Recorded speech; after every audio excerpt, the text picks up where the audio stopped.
Hi, and welcome to the Freethink Progress Report, where we explore what the solutions of today will mean for your tomorrow.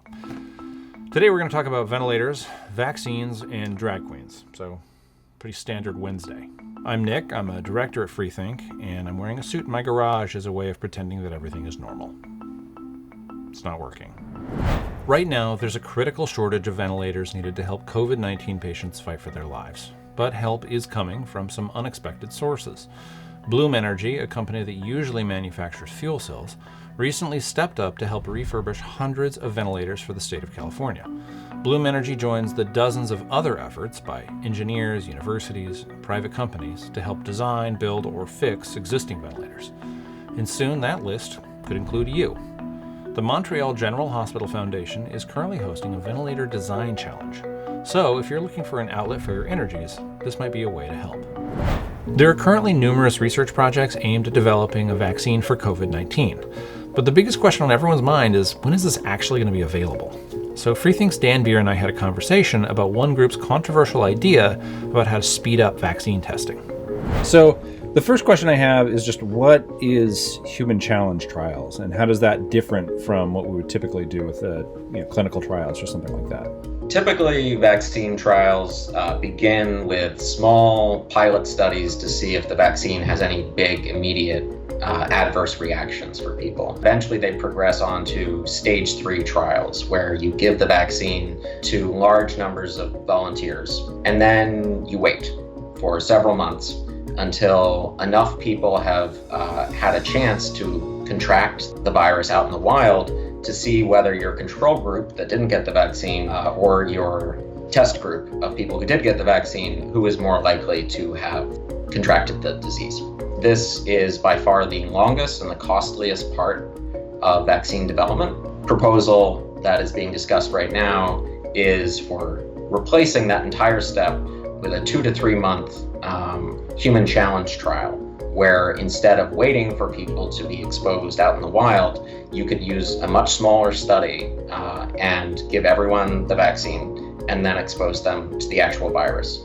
And you would learn very, very quickly how effective the vaccine is at preventing the infection.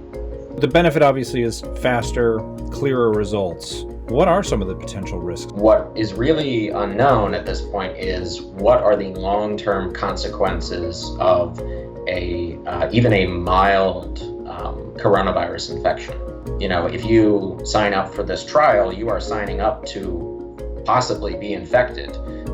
There's no guarantee that the vaccine is actually going to protect you. If we don't succeed in stopping the pandemic, everyone is very likely to be exposed to this at some point. If you take people who are likely to be exposed to it anyway, their additional risk from being exposed to it on purpose is much lower. If there's something that we can do to cut off this pandemic and stop it from spreading any further, it could potentially save hundreds of thousands or even millions of lives. We're very curious about what the Freethink audience thinks about this. So weigh in the comment section about whether or not you think the risks of human challenge trials are worth the potential rewards. If you're not already, I'd like to suggest that you have some drag queens read stories to your kids.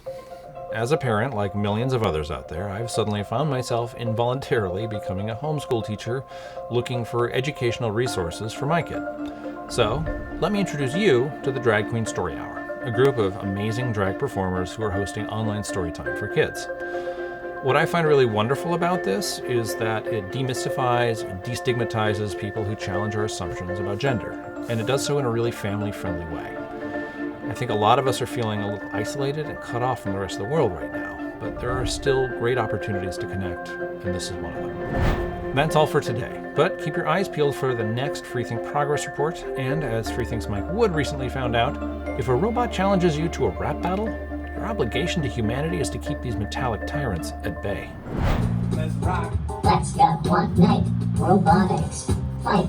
That is my idea. This great bionic flight. I'm the champion. My name is Chimo. You ain't even know on the microphone. End of video. I have to do laundry.